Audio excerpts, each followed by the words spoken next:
Welcome, friends, to another episode of Space Talks with Z, part of the America's Future series. We welcome you on behalf of our sponsors, Viasat Government Systems and TGM Core, two amazing technology companies helping lead the charge into the future. With us today, we have Craig Miller, President of Government Systems Viasat. He comes to us in this role, having been with Viasat for 26 years, a rare case of intern to president, from soldering prototypes all the way to the executive suite.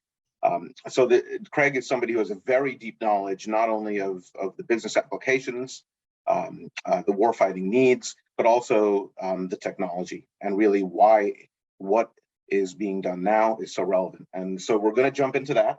But again, I'd just like to, say thank you, Craig, for joining us. Please, your background's really amazing. We'd love to hear a little bit about kind of who you are and how you stayed at Viasat for your career. Hey, thanks, Z. Really grateful to be here. I'm looking forward to the conversation today, and thanks for the really gracious intro there. I'm probably an unusual case in industry that I've stayed at the same company for the vast majority of my career, pushing 3 decades now, which is just sounds like it's coming out of someone else's words, but the truth is, it's been a blast here. And I'm not that unusual at Viasat. There's a host of people in the cohort that I came in with and before and after me that are still around. It's a place where a lot of people spend many decades here, and we have a very low churn rate, and we have a team that really enjoys working together and has been together for a very long time, even as we've grown and changed dramatically. And one of the reasons for that is it's pretty clear in my career that I was able to do a lot of different jobs. I did start as an intern here, and like one of the first things I did was we were doing some very early voice over IP apps, and I was writing some software in a vocoder that was actually doing the signal processing, and at the same time wrote the user interface for it. That was basically the phone screen that worked on a Unix computer. It was a real Unix before Linux computer. And I've done software engineering, I've done hardware, I've done programmable logic, I've managed programs, I've done business development. And as you said, I've even soldered a few boards here and there. I think one of the techs told me the last time I soldered something that I should never solder again because it was the ugliest thing he'd ever seen. And that's how you ended up in management, right? So they don't let me too close to the soldering iron anymore. And even when I was actually doing real work in the lab, they told me to stay away from the soldering iron. But the truth is at Viasat, we get some really cool options for essentially horizontal mobility to create this incredible breadth. And I've been blessed to be able to do that. And I've worked on a lot of programs in both the commercial sector and in the defense sector. And I think giving me that breadth gives me a pretty interesting perspective about how commercial technology can be applicable to DoD. And the reverse of it too is some of the things we learn in the DoD world is applicable back in the commercial sector. And that's one of the really exciting things about Viasat. And my career is an example of that, but I'm not an anomaly here. There's a lot of people that like that. And it's a really cool place to work because we get that breadth and we get that really interesting diversity of opportunities here at Viasat. Oh, that's amazing. And it must be a critical asset as well to maintain that level of institutional knowledge and experience with a low churn rate, particularly as people build their breadth of knowledge. Now you mentioned specifically that you've seen some of these trends change, Craig, in terms of where we are with commercial space versus DoD space. Now we're really at an amazing time, and there are transient trends that are kind of going around the world that are challenging, but there are also these large mega trends driving technology and society forward, regardless of the economics or politics or whatever. And so to bring it in kind of to space and where Viasat sits on orbit. Fundamentally, even though it's created here, what's happening of interest is up there.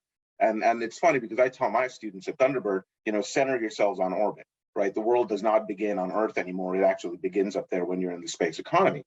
So in that context, tell us from your perspective, what are the exciting things that are happening in LEO right now, and particularly in terms of SATCOM, satellite communications, both between satellites and, of course, enabling stuff on Earth. Yeah, absolutely. And I'm going to talk about one of the mega trends that you mentioned very early on this too, in the government and commercial side, and this will come back to LEO at the end of it. But when we talk about space, the U.S. government practically invented space. Sputnik was the first thing up, but really all the advances in space, the vast majority of them from the 1950s through the early part of this century really were driven by the U.S. government, and to an extent the DoD and the intelligence agencies that work closely with them. And really a lot of the innovation happened there. And we've seen an inversion of that in the last 15 years, and that has accelerated amazingly in the last 5 years, where a lot of the innovation is coming from the commercial sector, and you're starting to see the highest performance assets, both in terms of throughput and sometimes in terms of capabilities that are typically associated with government, like resilience or resistance to interference and things like that. You're starting to see those capabilities are being driven by commercial capabilities. And then LEO is another example of that. And LEO is really interesting because we had a period of interest in LEO around 2000, where you started to see constellations. A lot of constellations were planned, and Iridium actually realized, but there were others like Astrolink and a few others that didn't realize. There's a lot of energy around LEO, and the economics sort of failed along with the economy turning. But this time it looks very different, because one of the things that had to happen for LEO to be successful in communications, but in other areas too, is that the cost of the spacecraft has had to come down tremendously, and it has. The cost of launch has had to come down tremendously, and it really has. And this is something that the commercial providers are really driving. You're starting to see these commercial providers really press on the cost of launch, and there's one that's really driving it now, but there's several others in the small launch space that are driving costs down. And you're going to see a couple other big companies with a lot of resources create really powerful, high mass lift capabilities. And the market always drives cost, right? And so you're starting to see a market evolve here in launch, which is really driving the cost of launch down. And you're starting to see, and then the other piece on the comm side is the cost of the terminals, and the cost to create, for example, a phased array terminal that's necessary to make a LEO constellation work. And when you think about the confluence of the terminals are becoming cheaper, launch is becoming cheaper, the spacecraft are becoming cheaper, it really does change the economics of LEO, and it looks viable right now. And so that's really exciting. And so even as the economy is sort of turning, there's a little bit of parallel to what happened 20 or so years ago, but I think it's very different this time because the underlying economics have changed, and the demand for communications and the demand for capabilities at LEO is there. And it's not just communications too. And so communications is one application of LEO, and there's value that LEO provides in satellite communications, but it's not the be all and end all, and it's not better than every other orbit at everything. It does some things better, but other orbits are better for some things. MEO is better for some things in terms of flexibility and coverage areas. GEO is better for many things, including capacity density, and still the per unit economics are better at GEO than they will be at LEO. So GEO is always going to be less expensive on a per bit basis.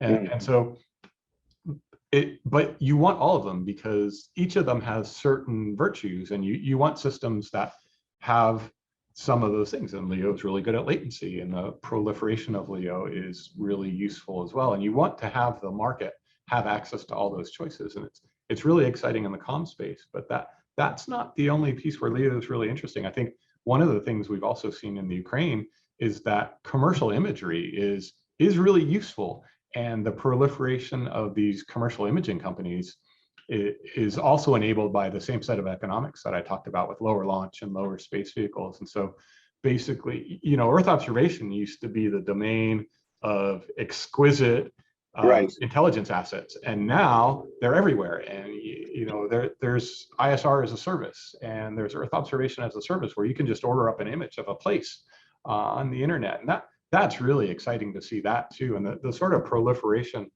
of these capabilities in different verticals or different domains is really exciting. And I think it's a really exciting time in space that it's so much more accessible. It's the term democratization of space is a little bit overused, but you don't have to be a $1 billion company anymore.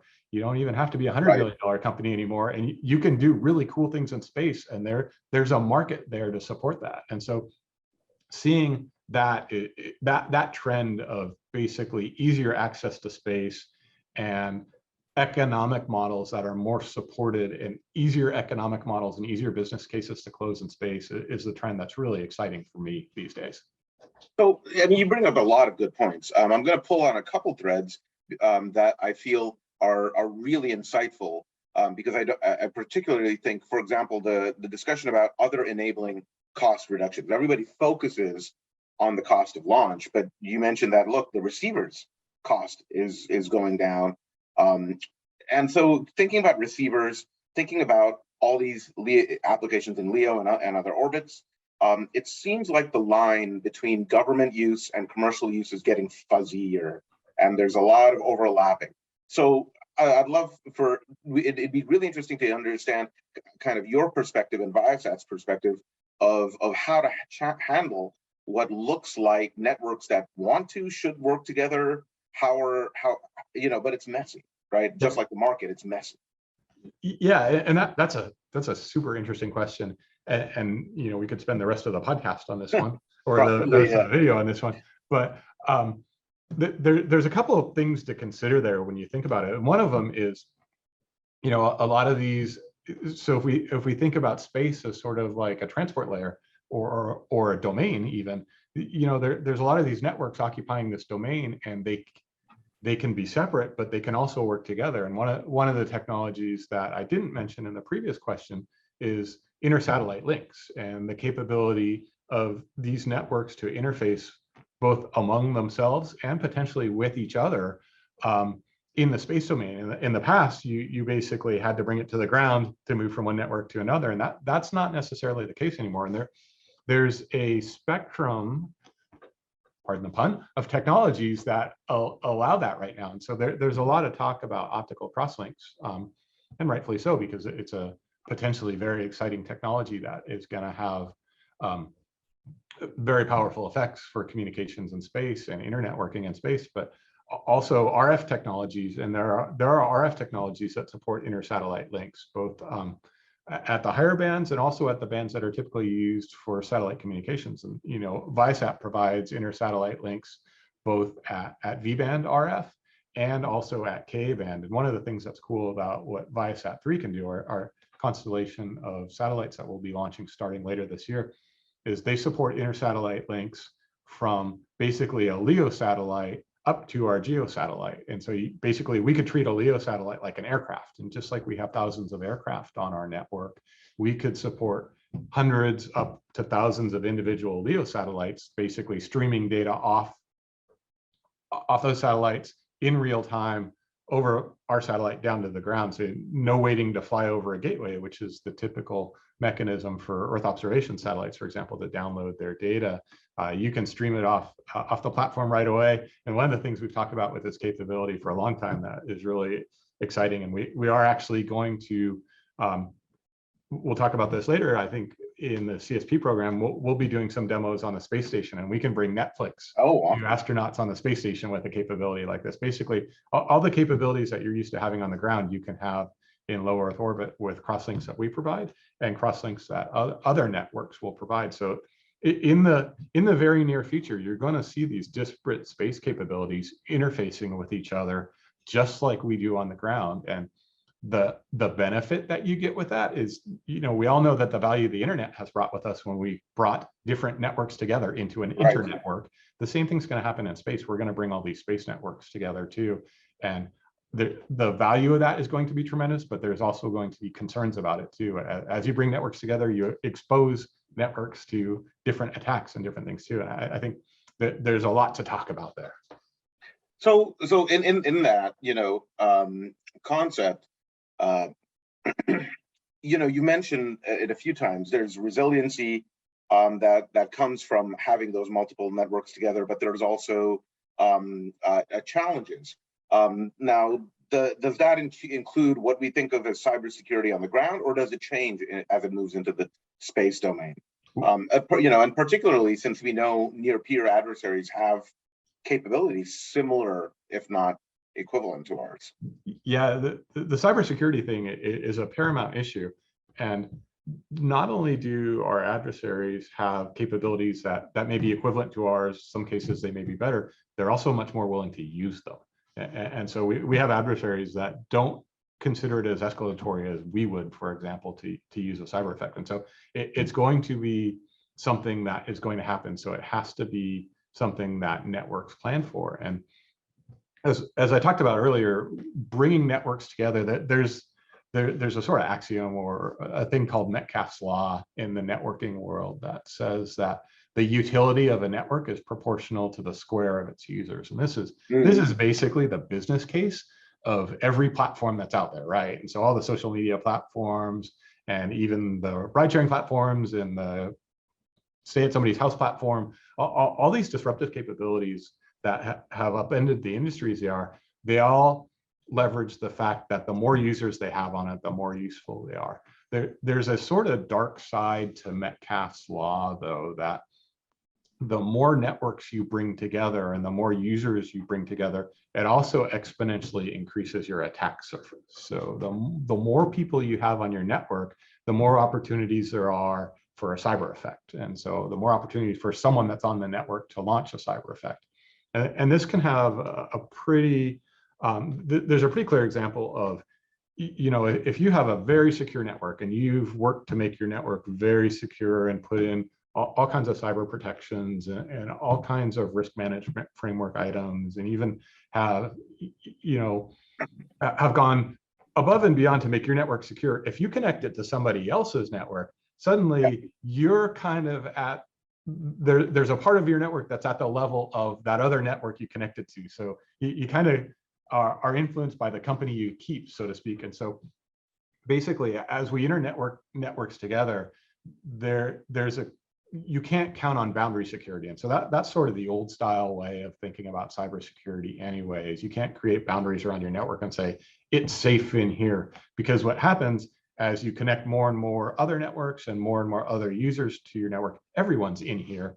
And you have to have tools that are based on behavioral analytics and machine learning based tools that look at the data and look at behavior patterns and understand what looks like a cyber effect and what looks like normal behavior, and have tools and automation on your network that can deal with those things in real time. And those are the type of capabilities that we're going to have to develop and deploy in order to have a secure, resilient network that also provides interoperability across these networks. And it's a super interesting problem. It's one where we've done a lot of work and we've got a lot of capabilities in this area, coming from a place where our network, the Viasat network that we own and operate, we have 1 million residential users on it. We have thousands of commercial aircraft that have millions of passengers a year.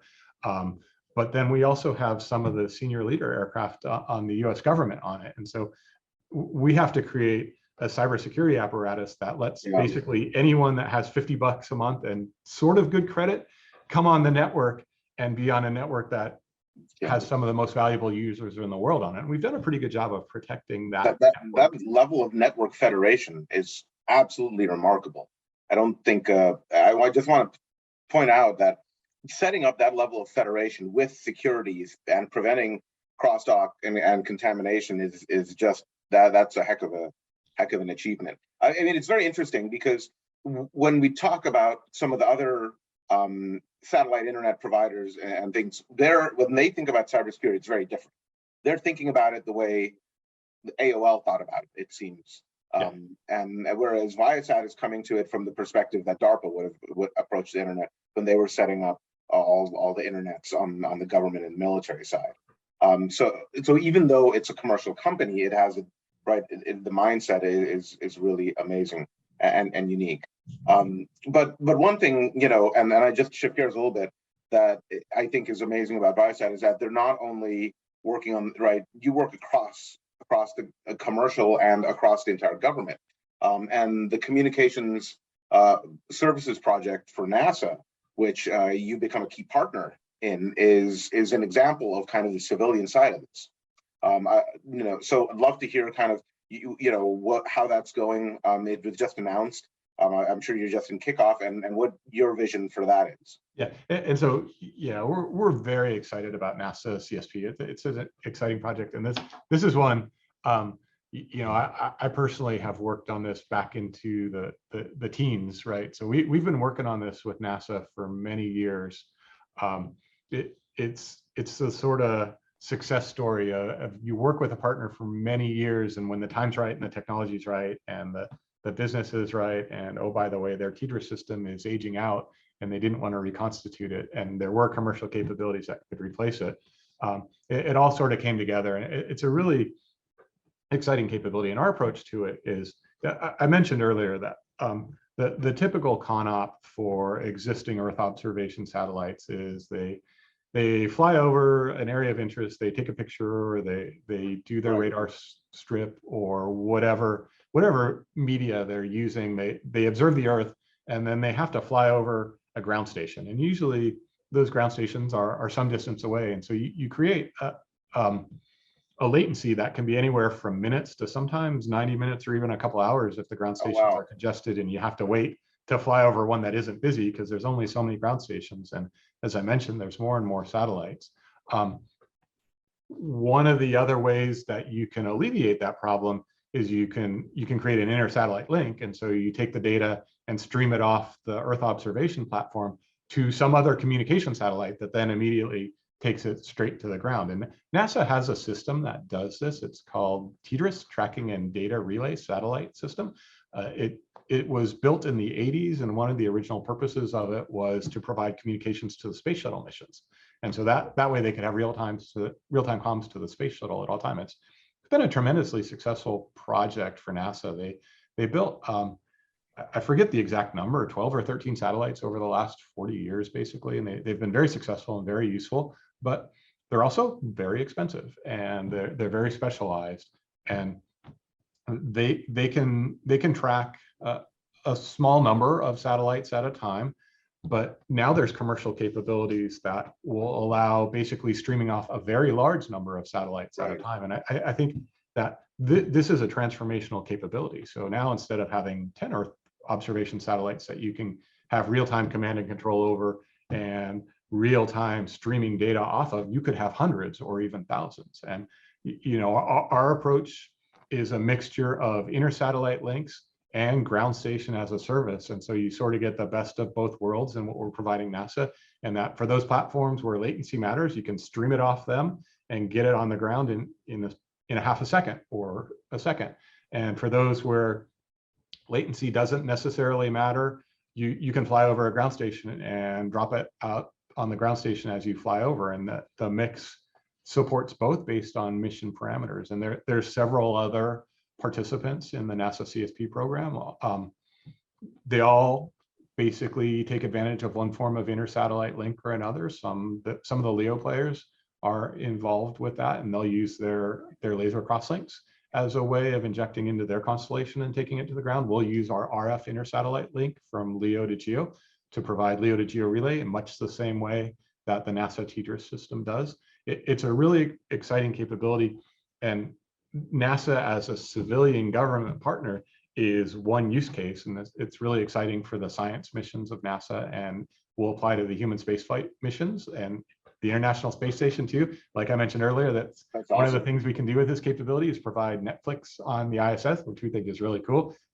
But this capability has civilian use as well. It has civilian commercial use as well. I talked earlier about the proliferation of commercial Earth observation capabilities. We can provide real-time data for those capabilities, but it also applies to DoD missions too. And so when you think about, we talk about JADC2 initiatives, Joint All Domain Command and Control, and basically the overarching JADC2 vision is to reduce the kill chain from basically to seconds, and you want to connect someone at the edge, a shooter, to Right. sensors and move that data around. And if you think about sensor to shooter to cloud integration, and if you want to do that in seconds, Right. you The need to have milliseconds add up, though. yeah, Right. you need to have these kind of capabilities where you can get the data off the platforms instantly and to the user instantly. And these kind of capabilities support the JADC2 mission in the DoD, the civilian government mission in NASA,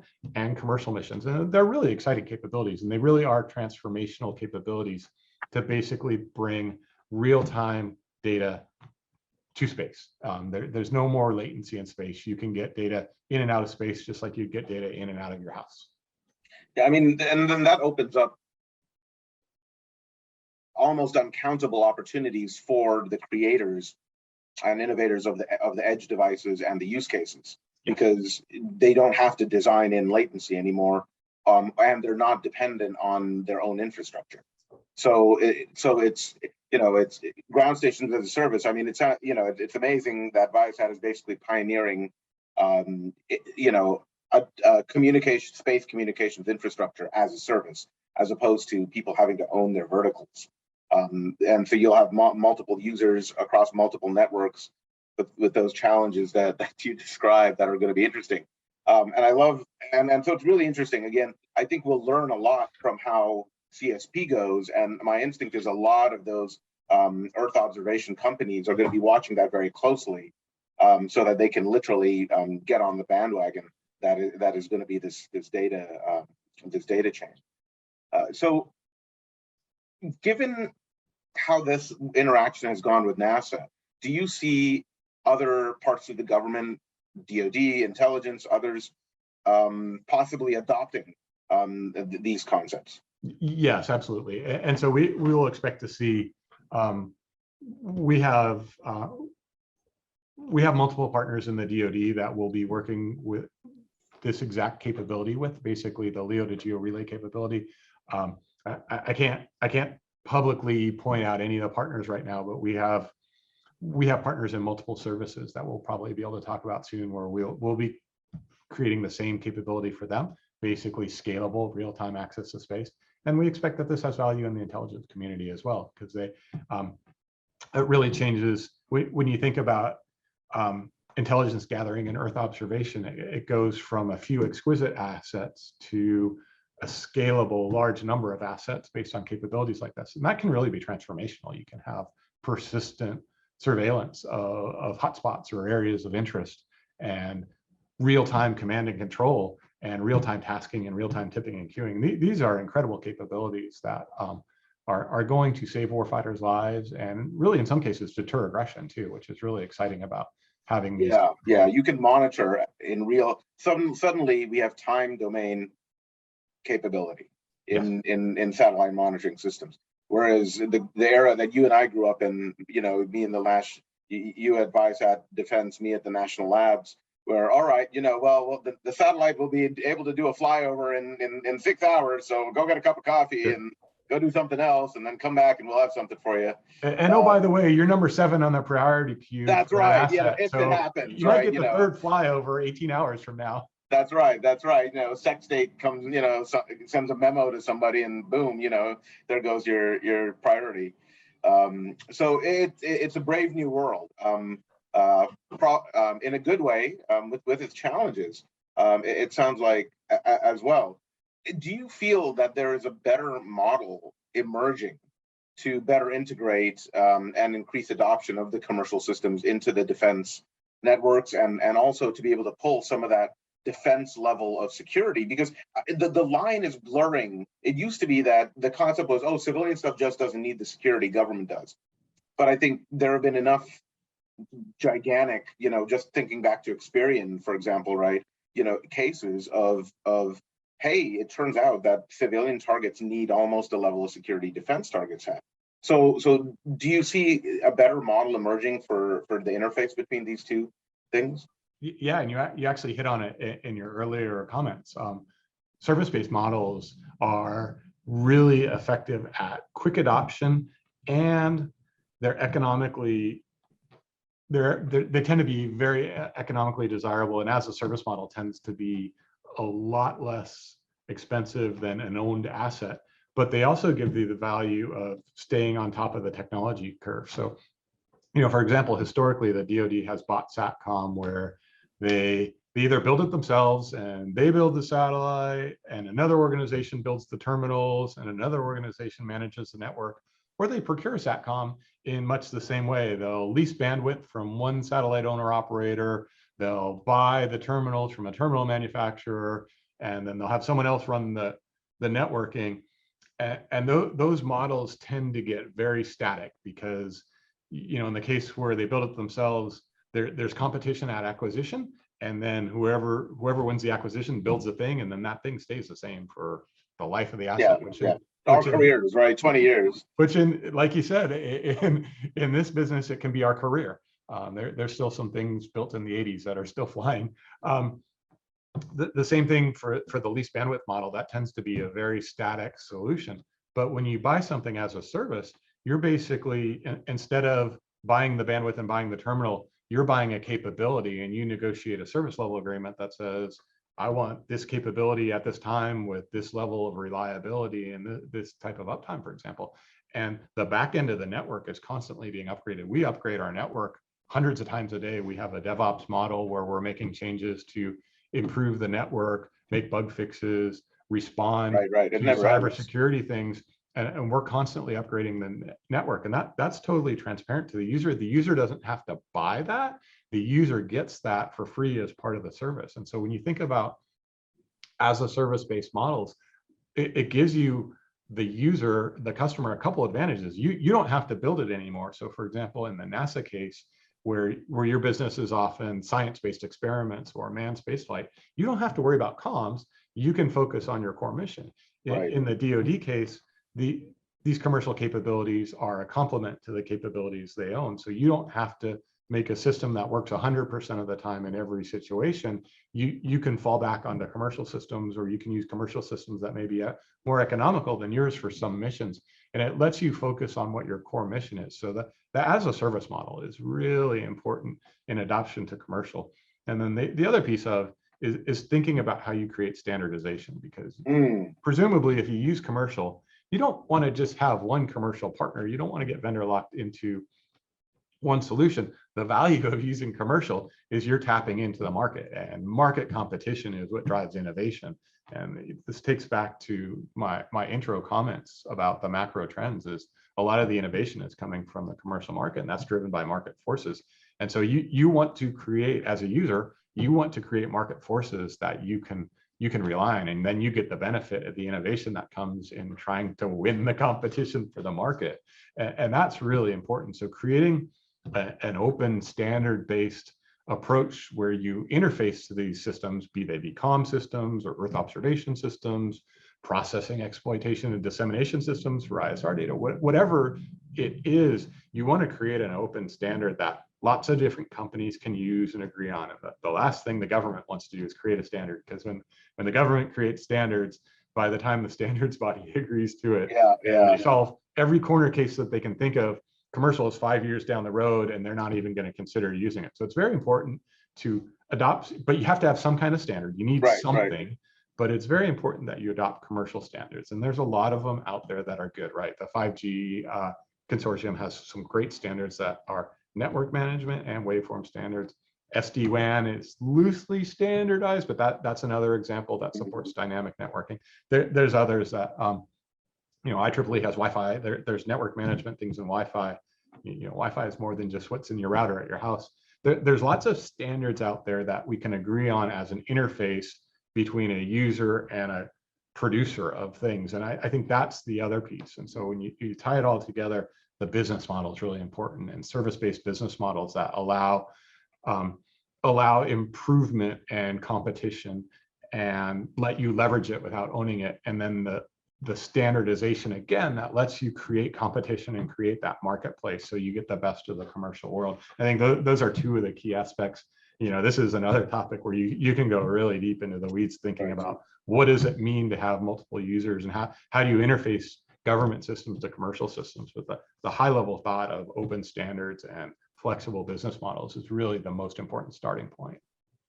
And it really sounds like Viasat is looking at this from a leadership in industry perspective, because and it seems very well positioned in that, because it has such strong use cases from the government.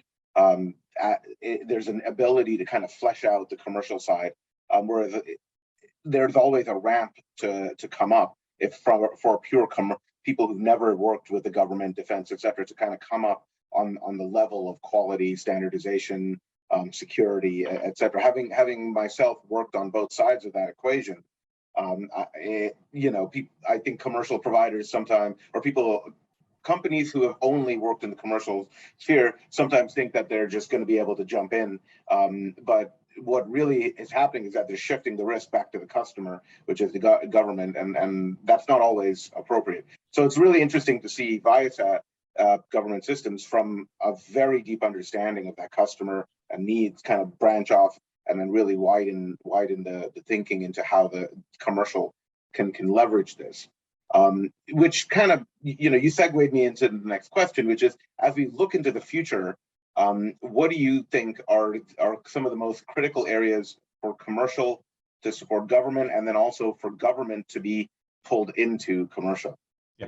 Yeah, I want to respond to the one thing you said, because I thought is really insightful, and it shows that you have a lot of experience in this domain. The commercial market is very different than working for the government, and there's a lot. They're both markets, but they have very different market forces. And one of the things that it's very clear, you've been through this too. We sometimes mentor other companies, and we work with accelerator programs sometimes. And one of the things I tell them is, it's really hard to work with the government. It is a very challenging set of skills you have to have. Contracting is more difficult. You have to meet your requirements more stringently. They will ask you to do things that you wouldn't do in the commercial market because they don't make economic sense. But the government mission is so different, especially in the DoD case, where in the commercial market, if failure is your customer doesn't pay his bills, or you don't deliver your service to him, and that's bad, and you have a bad quarter, and the shareholders are upset. Failure in a DoD mission, someone loses their life, and it's the stakes are a lot different, and so there's a lot more thought and a lot more rigor put into some things because of that, and there's a mindset associated with that. Whereas on the commercial market, you can go really fast, and sometimes you can be reckless, and sometimes it's really good to be reckless in the commercial market. A lot of the ethos around many of the Silicon Valley companies is fake it till you make it, and that's right. We're just going to throw it out there. We're going to make it better. Fail fast, learn fast, and all that, right? But and so you can't do that in government work. Somebody dies, and so it's a different set of skills, and we're sort of unique, and we do both, and it's really hard to do both.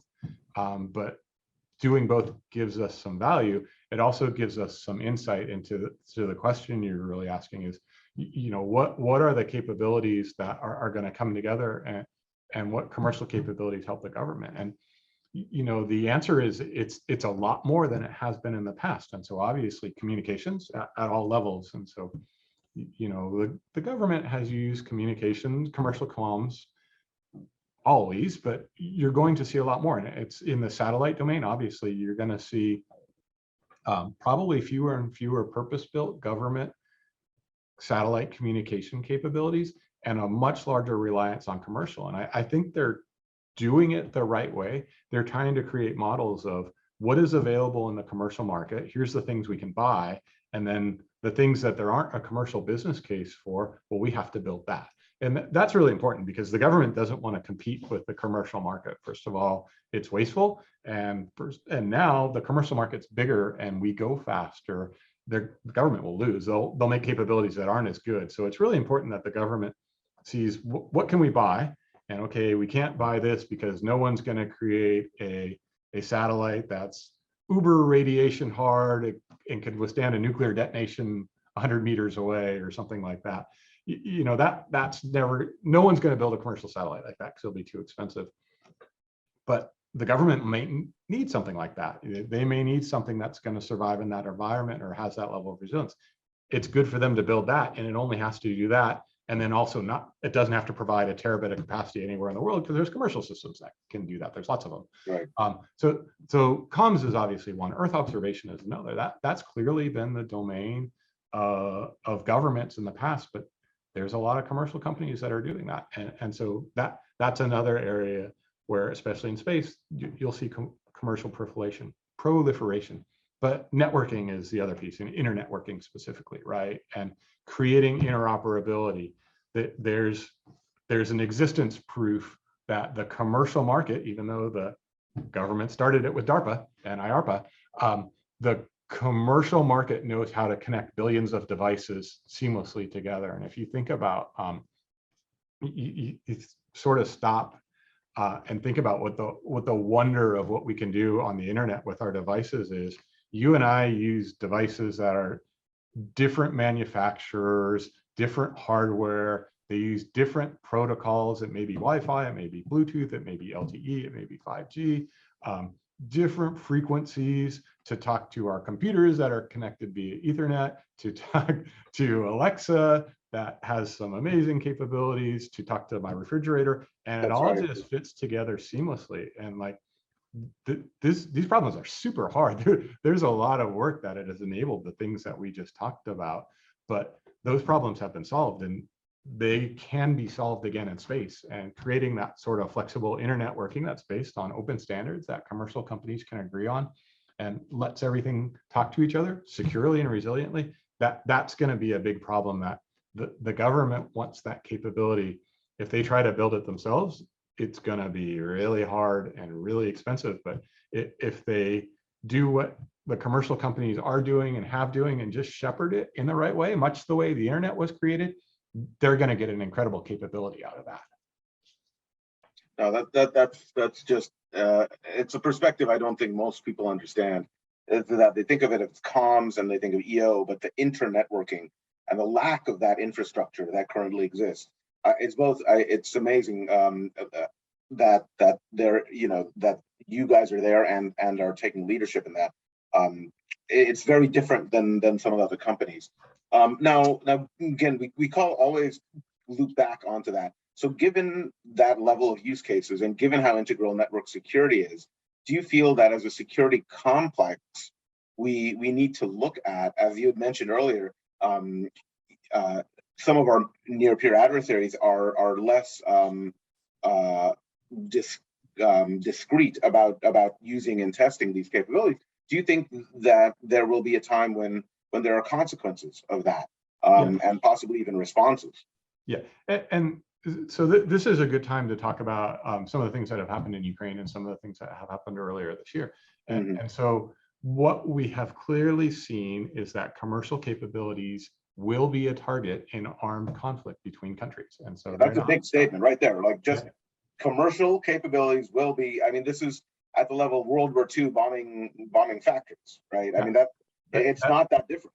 No, that's a fantastic example, right?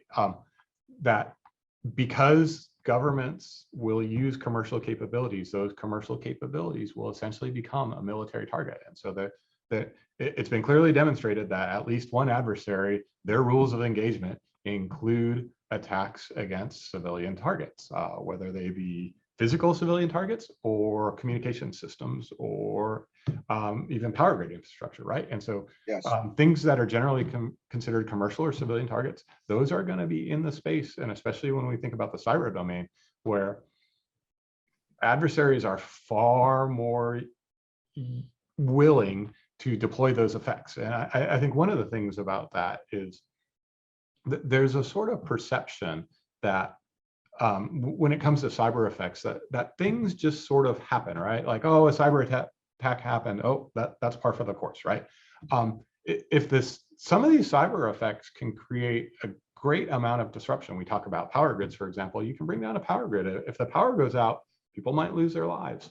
Communications are a necessary feature in modern society. If you take the internet away from people, they can't effectively live their lives in many ways, and that can create an incredible disruption that can affect lives, right? And if these kind of effects happened in another domain, so if you start blowing up power plants or if you blow up people's houses, there would be a proportional response, sometimes in the same domain, sometimes in another domain. And I think there's a policy question we need to look at here, because right now people don't necessarily consider cyber attacks as escalatory. And I think we do need to think of them as escalatory because they can have severe repercussions and affect people's lives and cost lives. And I think one of the things is we need to create a level of deterrence around these cyber effects, where if you have a cyber effect, there might be it might deserve a proportional response, maybe in the cyber domain, but maybe in some other domain too. Maybe it's in the physical domain. And I think just like an air raid might trigger a land-based retaliation, we should consider that a cyber effect might warrant a proportional response in another domain, because they are escalatory and we need to create deterrence around them.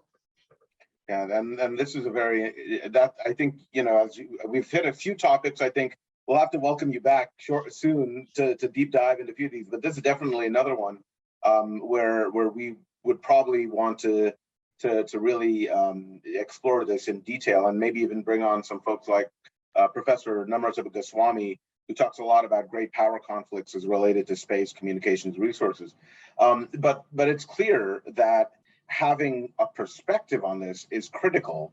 And it's really interesting, again, that Viasat, the positioning here of going from government to commercial rather than commercial to government purely provides a perspective on these things that people haven't always considered. Now, it looks like we're getting close to the hour. So I'd love to look a little farther out in time. Say 5+ years. Viasat, has had amazing, success with NASA, with CSP. People are looking at how that, space network relay is working, but all these networks are meshing. How do you see the world, including orbit, existing at that time? Cool stuff, challenging stuff. I'd love to hear your vision for the future. Yeah, so actually our vision for the future is sort of a bigger, grander version of where we are now and the strides we're taking now, especially sort of in the 5-year timeframe. And one of the things that I think that is really interesting about Viasat and why I love working here is we work across a bunch of domains and a bunch of different kind of communication systems. And so we are a provider of tactical data links, UHF and L-band communications like Link 16, and all the way up to broadband terabit class satellites that serve millions of users with broadband simultaneously. But what's interesting about Viasat is we're also an information assurance and a cybersecurity provider. So we make type 1 cryptos, and we also provide cybersecurity for our own network, and for part of the DHS Enhanced Cybersecurity Program, we provide it for some critical infrastructure provider partners. And the confluence of that at scale is what's really interesting, is connecting tactical users at the edge, basically to broadband and the cloud securely. And if you think about that, we do that in the land, air, and sea domains. Now we'll do it in space, and we're already starting to take strides in that direction, right? A program called XVI that I didn't get a chance to talk about, it will be the first Link 16 terminal in space, and the SDA capability that's being fielded on Tranche 0 and Tranche 1 will have Link 16 on it as well. Those type of capabilities, those tactical capabilities, will move to space along with broadband, and then securely bringing them together. That's our vision for what space looks like, a hybrid mesh network, the thing we call the hybrid adaptive network that connects users of any device to a wealth of different networks based on the mission and what's available. And bringing that together in space is Viasat's vision for the future. Other companies will do that too. The government will leverage that too. But we expect to do it at scale with the expertise we have and the heritage we have. And it's a really exciting time to basically, as I said earlier in the program, like everything that you're used to having at your desk in terms of connectivity, you're going to have that in space too. Basically access to the internet in seconds or less from space. And that's a really amazing capability to basically for something in space to have access to everything on the world, but for everything in the world to have access to these thousands of assets in space for communications, Earth observations, scientific study. It's a really exciting time, and what we're going to do in space is going to be really transformative in the government space to basically keep our warfighters safe, but also deter aggression, but also in the civilian side of it, just the amount of knowledge and information that we're going to gain about Earth from being in space is going to be transformational. Oh, that's spectacular. I mean, it sounds a little sci-fi, but as a techie myself, and you and I both know that our careers have been taking sci-fi and making it science reality. But at this juncture does feel very much like a neuromancer in space. I think Bill Gibson is somewhere smiling, yeah. and your description of the cybersecurity needed, adaptive, automated, looking at behavioral response sounds very much like ICE in cyberspace. So yeah, we'll see who's coming in hot to these networks, but it's been illuminating. Absolutely illuminating. We've touched on some really amazing stuff, specifically about the need for network infrastructure in space. Viasat clearly is leading the way, both on the government and the commercial side. And we just want to thank you again, Craig, so much for joining us today on Space Talks. Yeah, it was my pleasure. As always, Z, it was great talking to you. I look forward to the next one. Thank you. And folks, as always, thanks to you for watching. Thanks to our sponsors, Viasat and TGM Core. And definitely check out the Space Innovation Symposium, where there will be a panel with folks from Viasat and other organizations, where we're going to go into some more detail on some of the topics we've explored here. Take care, everyone.